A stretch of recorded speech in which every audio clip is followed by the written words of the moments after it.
Welcome to Austin Tech Connect. This is the official podcast of the Austin Technology Council. My name is Thom Singer, and I've been hosting this show now for about 3.5 years. And what we do on the show is we try to bring you interesting talks with people across the ecosystem. While we want to talk to founders who've made a lot of money and had a bunch of exits, we also want to talk to other people who are facing other issues in our tech ecosystem. And today, we're going to talk about layoffs. You know, these are happening around all of the tech world across the country, but people don't like to talk about layoffs. But I am joined by 3 guests, Jess Lowry, Laura Timmis, and Rachael, DiGiovine. Sorry for that. I should have asked that up front. And they are all with an organization that's just getting started called Mindful Collective. And Jess is the executive director, Laura is the director of operations, and Rachael is in charge of membership experience. And they want to help people who are going through layoffs or are affected in some manner by layoffs by bringing the community together. So we're going to talk a little bit about what they're doing, but we're also going to talk about why it's important if you're possibly facing a layoff or you've faced a layoff that you're not trying to do it alone. So Jess, Rachael, and Laura, welcome to Austin Tech Connect. Thank you. I'm so happy to be here. Thank you for having us. Thank you. So, Jess, we'll start with you because you and I had a conversation before we set up this call. Why don't you tell me a little bit about the idea of Mindful Collective? What is it? What is it going to become? Well, one of the things that we talked about when we spoke was the name.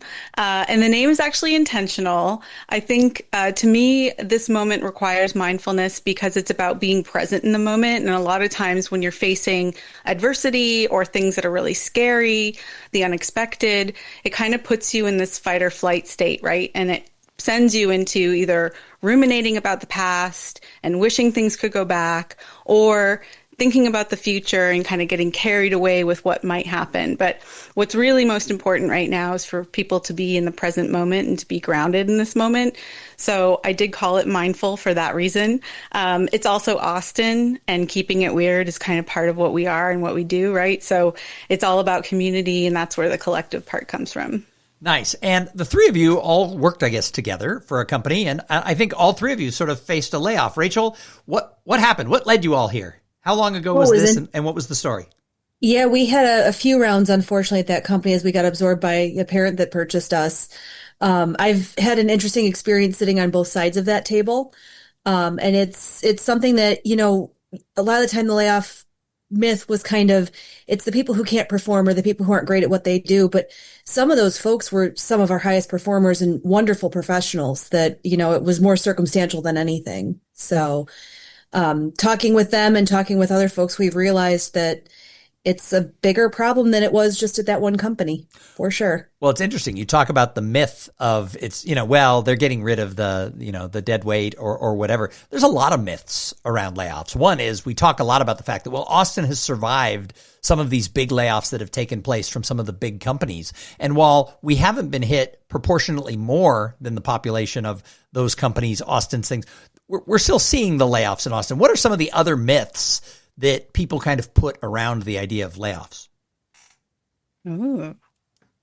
I'd like to hear your perspectives on this one, ladies, because I've heard them all at this point. Right, because Rachael actually comes out of HR, so we'll go to her last. Laura, what do you think? Well, the common perception today is that AI is causing a lot of job loss, particularly in tech. And I think it's more that companies are pivoting to use a tool, but they haven't figured out how to do that yet. They're just looking for a silver bullet. Yeah, and in fact, I posted something today, the day we recorded this. I posted something to LinkedIn because I read a stat that said, there's a lot of money being spent by big enterprise companies on AI. And a lot of these layoffs aren't that the AI is in place making everything so much more productive. It's they've got to fund this somehow. So by cutting staff, they're betting on the fact that the AI is going to come through. And that while some people are seeing, instant returns, a lot of companies haven't seen the returns yet. So they got to trim some areas, and layoffs are one of the ways they're doing it. Yeah, absolutely. And I think because we all come from a consulting firm, these are the kinds of things that we normally would have been helping clients with.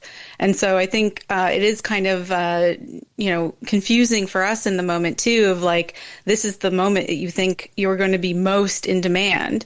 And especially when you come from a back of house place where the back end systems are kind of your jam, your happy place. I was really excited about AI initially, and I still am. I mean, I definitely am not a doomer in that sense, but I think what we're seeing is kind of just a turn the button on and hope for the best versus something that's a little more intentional, which is part of what we're trying to do. So I'm a real big fan of all the breakthrough. There's more breakthrough technologies than just AI. AI just sucks up all of the attention in the press. There's a lot of things happening around technology that are AI and other breakout technologies. I'm excited about all of them. I try to learn them. I try to use them. But at the same time, what I tell everybody is at the end of the day, we've had major disruptions all through human history, and we can go way back, but we can just start with the printing press. We can go to the Industrial Revolution. We can look at the introduction of the automobile and television and other technologies. We can look at the computer era, the 80s and 90s. And every time people said, oh my gosh, this is moving too fast. Or they said, oh, this is going to cost jobs. Or whoa, this is going to change society. And in every case, they were right. However, they were also wrong because it was never about the technology. It's always about the people and how we adapt and how we use these technologies. And so I think that's one thing that, when we're looking at these changes that are happening around AI, every time there have been massive layoffs around a technology, new jobs are created and they get sucked up. It just takes a little bit of time. And I think right now we're just seeing it moving so fast, right?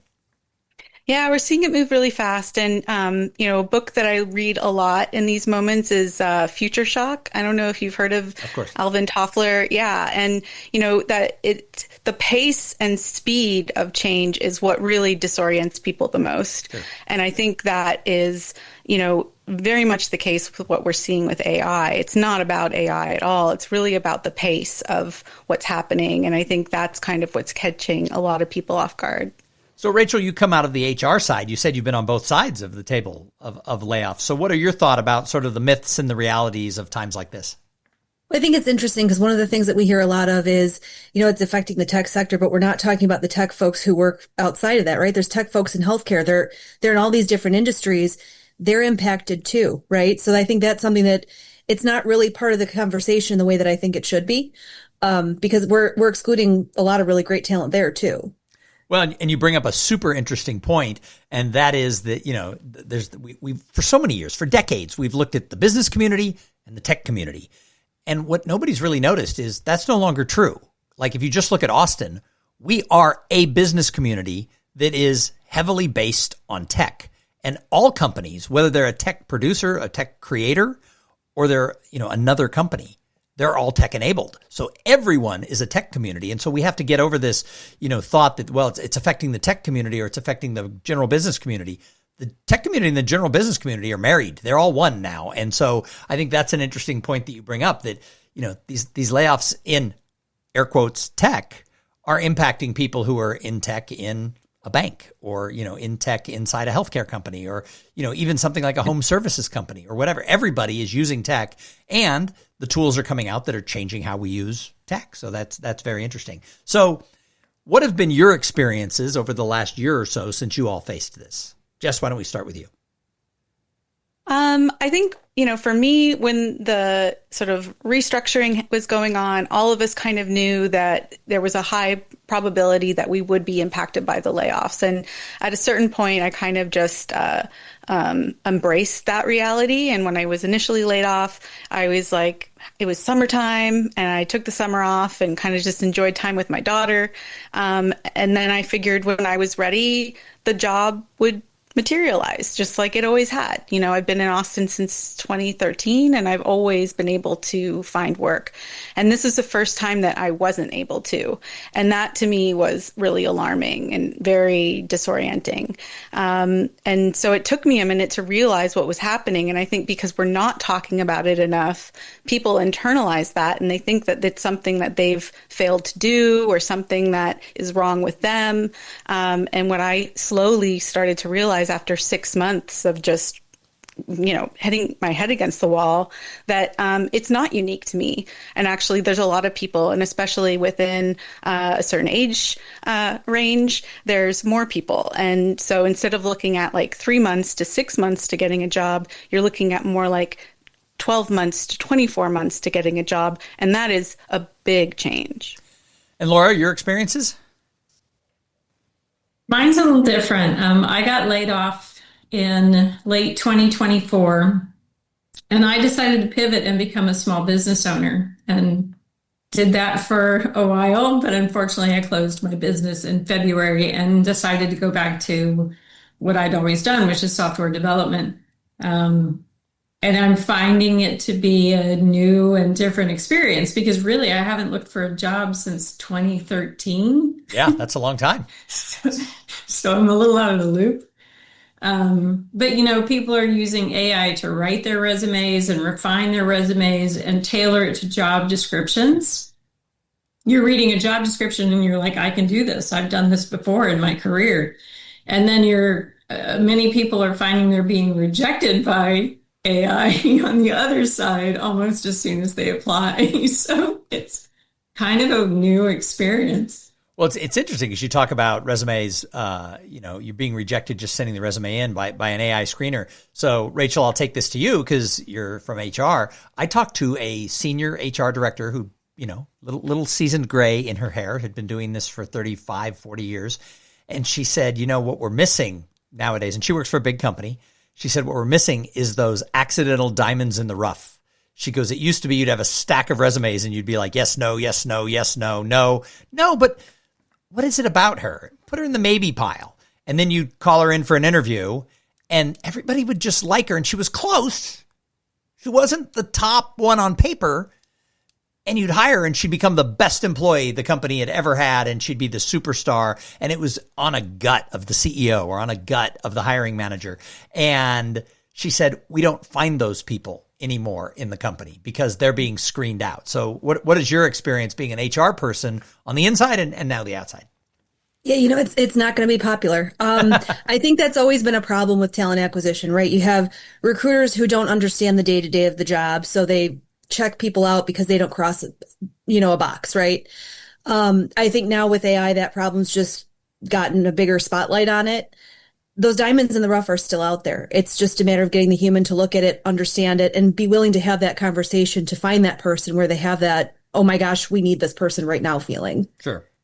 So you're starting this organization to sort of help bring people together. What are you hoping to accomplish, and what is the organization going to look like as it starts to get some legs, or is that still being figured out? In some ways, we're still figuring it out, but one of the things I learned from teaching at General Assembly, I actually ran 2 boot camps there, and my experience was that there wasn't enough hands-on practical work involved in certification. So I feel like in this moment, especially for those of us who have been doing this a long time, it's not that we don't know how to adapt to new tools. It's more of getting that hands-on experience with clients. So one of the things that we're really trying to do is to find clients that have small projects. We're looking at little sprint engagements, 2 to 4 weeks, where we work on something in the back end to either create greater automation, do some sort of refinement, maybe introduce AI in a very specific way. But our people can learn how to do that in the real world on real engagements. And it also provides them the ability to add to their portfolios, to keep their resumes active, because that's one of the biggest problems in tech. When you're not building, you get outdated really fast. Sure. So it's so important to keep building. And that's one of the core components of what we're doing. Sure. So education and experience are 2 of the main things that you're working to do, and community, right? Yeah. And you're doing it with people. Right. So talking about education, what are some of the things that you've found both in your own experiences and now in trying to work with some other people? What are some of the questions people have when they get laid off? Like what comes to my mind is, how long does it take to find a job, right? What are some of the other questions that people, if they're alone, they're not going to find the answers? Who's hiring? I think that's one of the biggest questions because you might see a job posted, but that doesn't mean that they're actively recruiting and hiring for that role. That there are roles that are kind of evergreen roles that are posted, and so you just never hear anything back, or you apply, but then they decide that either the budgets have changed or investments have changed or whatever has changed, and so those roles go away. So figuring out who's actually hiring and has the intent to hire within the next few months is actually really hard right now. So one of the things that I keep hearing from my friends, I mean, I'm not shy about this. I turned 60 this week, and a lot of my friends, I grew up in California, so I have a lot of friends in tech in Los Angeles and in the Valley. And a lot of people say ageism is a real thing if they get laid off in their 50s, 60s, and of course I would never ask women their age. I'm not going to ask you how old you are, but what do you guys think about ageism in the hiring world right now? I think that's a concern people definitely have. And I also see, I think it ties to that are the folks who want to climb back down the corporate ladder. Maybe they don't want to be a director anymore. Maybe they liked the work better when they were individual contributors. And how do you make that move without sounding like you're not affordable to a company or, still earning your worth too, right? That's been a really big one that I've been hearing from folks. Yeah, absolutely. I think they're hiring more individual contributors, which I think a lot of people are okay with, especially, in tech. I think, we love making things. Most people are builders on some level. And so there's no issue with going back into the tools. But the problem is convincing that hiring manager that you're not doing it out of desperation, that you're doing it out of, an empowered position and a choice that you're making. And then obviously the problem of, again, how do I show relevant work, recent work? And that's also what we're trying to address. Laura, anything to add? When you have 30 or 35 years of experience in the working world, it's hard to put together a resume that looks cohesive in some ways and makes the salient points that you want to. And I think a lot of people in that position, they don't necessarily need to be a director or VP. They're fine with individual contributor roles and working again in the trenches. It's not always, but I think they're getting screened out because it's like, oh, they were a director. Oh, they were a vice president. We aren't looking for that. And so I think there is an ageism thing that is a component of it today. Yeah. If you're showing too much experience, that they start doing the math, right? And then they're like, oh, well, wait a minute. Yeah. That's a lot of years of experience.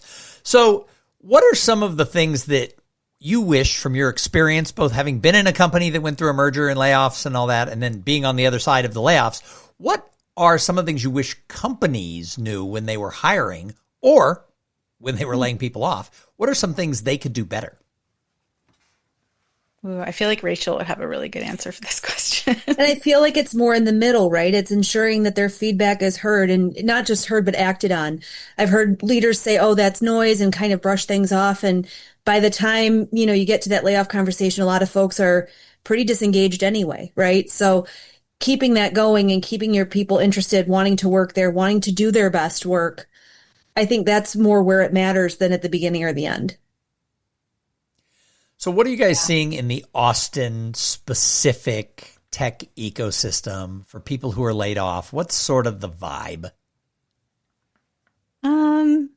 People are not stoked. That you should sell T-shirts for Mindful Collective that say "not stoked." Not stoked. Not happy about this. I think for some people, if you're younger, it's pretty easy to downsize, right? And it's pretty easy to meet the moment logistically in a pretty easy way. I think if you're someone who's a little bit older and you've invested in property and you've got a mortgage, and it's harder to downsize. So Austin has done a lot to make affordable rentals. I think that's something that's really different than when I first moved here. So I think just from a logistics perspective, people are have at least more options than they would have 10 years ago. But at the same time, again, it's like, who's hiring? And I think that was one of the impetuses for reaching out to you, is to say to the community, like, we've got so much good talent here. We have incredible practitioners here that want to work, that aren't full of ego, that aren't just looking for the paycheck, that they love the things that they do, and they are so like ecstatic to do that work. And we just want to connect them with the right employers.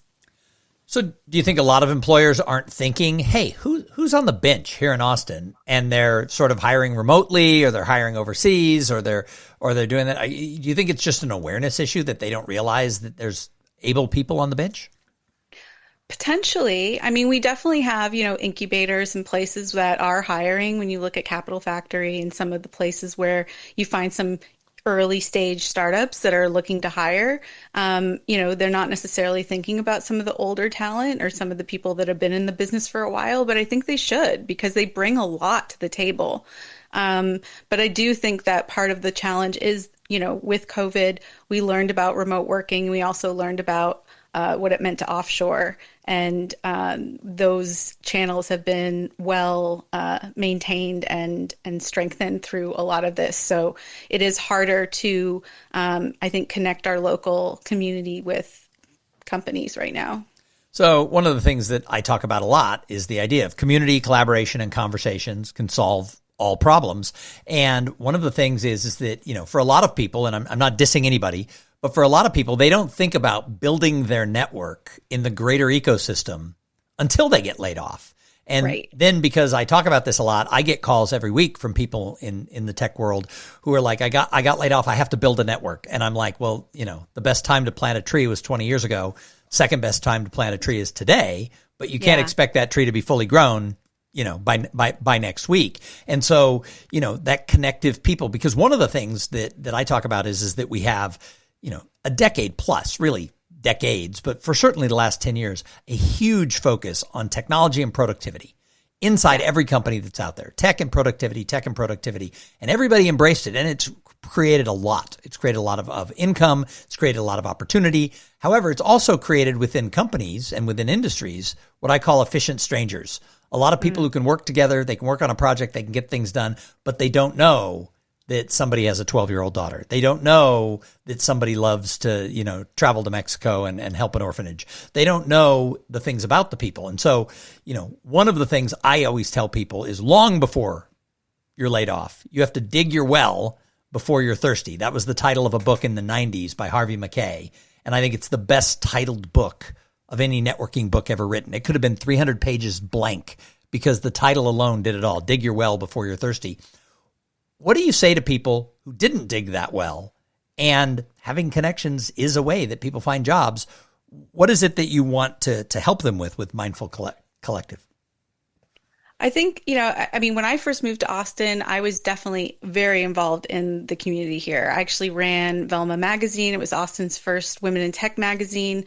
I ran She Hacks and She Designs. I was very embedded with Capital Factory, Austin Center for Design, but then I had a kid and I became a mom, and work and being a mom kind of took up my time. So I think with Mindful Collective, we want to make it so that it's accessible and that it's not this thing that you have to forfeit all the other things that you're responsible for and that you need to get done, and that you can, use it as a practical tool. And so we connect people, but we do it on their terms. We're not forcing you to have to come to a meetup on a particular day at a particular time. We have a lot of options.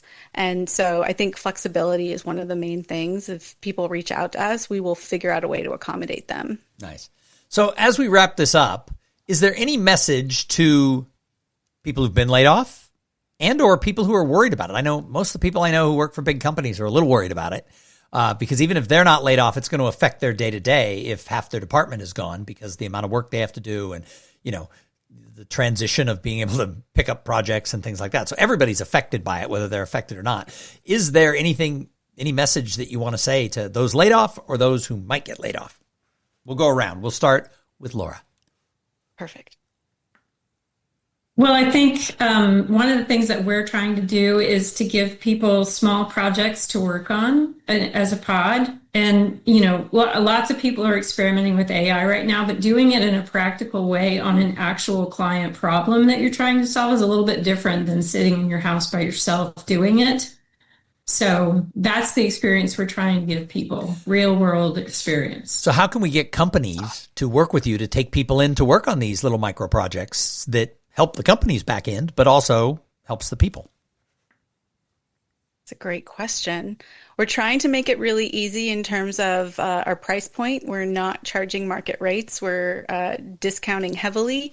And this is also to keep our technologists, in their profession. And a lot of people are working at Home Depot, as far as how people navigate this moment. A lot of people are going into retail, working in a bar, whatever they can do to bring in some income, right? So for us, instead of going to work retail, you can work on a real project. You'll get paid more than minimum wage for it, but you're not going to get what you probably would if you went and sourced your own client. That said, if people can source their own clients, we're all for that. I think it's all about creating as many opportunities. And as a designer, when I look at problems, I actually see a lot of opportunities. So I think it's all about mindset. So Rachael, we'll go to you. Last words, last thoughts, last advice? I think the advice I'd have for folks is pause and breathe, because it's jarring, right? Once they do that, come up with a plan and just do the first thing in that plan. Maybe it's reach out to somebody maybe it's apply for a job, but come up with a plan for that time, because suddenly you have a lot more than you expected to. Mm-hmm. And it may not go quickly like we're seeing with some folks. And if Mindful Collectives, happens to be part of that plan, that's wonderful. Nice. And Jess, we'll close with you. Final words, thoughts, things we didn't cover? Yeah, I love what Rachael just said. I think part of it is just quieting the noise and realizing that you will navigate this and you will get through it, and hard things come to us at moments that we don't think we're ready for, but we actually can rise to the moment and overcome them. And hopefully you'll do it with other people. Nice. Well, to the three of you, thank you so much for coming on, telling us about the project that you're working on. And I appreciate the fact that you're going through this, but you also want to help so many other people. And that is something, I talked to somebody recently who said that what makes Austin great is people are always looking to connect other people and help other people. And that you don't see that in every single city. And I see it in so many different projects that people are working on for so many different causes. And we need to remind ourselves sometimes as our city grows that if we lose that connectivity, that civic mindedness of the rising tide helps all boats, then we just become another city. So I think it's great that you're going through this yourself, but you're saying, how can we help impact the hundreds of other people who are going through it as well? So that's awesome. Thank you for being here. Thank you so much. Thank you, Tom. And thank you to everybody who tuned in and listened. You know what? The Austin Tech Council, we exist because of the community. And I tell people all the time, look, we're a community group first and we're a membership group second, but we need companies that can support us. We got to keep the doors open. We got to keep things going. So ask, is my company supporting ATC? It doesn't cost a lot, and we certainly could use your help. But if you can't support us financially, we want you to show up at our events, and we want you to lend your 2 cents to what we can do to help continue to unite all of Austin. We try to work really hard with the Chamber of Commerce, with Opportunity Austin, with Austin Women in Technology, with so many different groups in town. We try to work as community partners because no one group can be the group that does everything. It's not fair to the community and it wouldn't work. So we all have to work together. So I always say, we've got to remember, we've got to figure out how to be one Austin, and ATC just wants to be one thread in this tapestry. So please join us every single week right here on Austin Tech Connect, where we'll be interviewing really cool people who are doing really interesting things in our ecosystem. And thank you to Calavista Software, because Calavista Software is the sponsor for 2026 for Austin Tech Connect. And once again, like so many things, if it wasn't for companies that are community champions who actually support things like the events we do or this podcast, we could never do them. So thank you to Calavista Software for the support of the Austin Technology Council and for sponsoring this show for the whole year. We'll see you next week.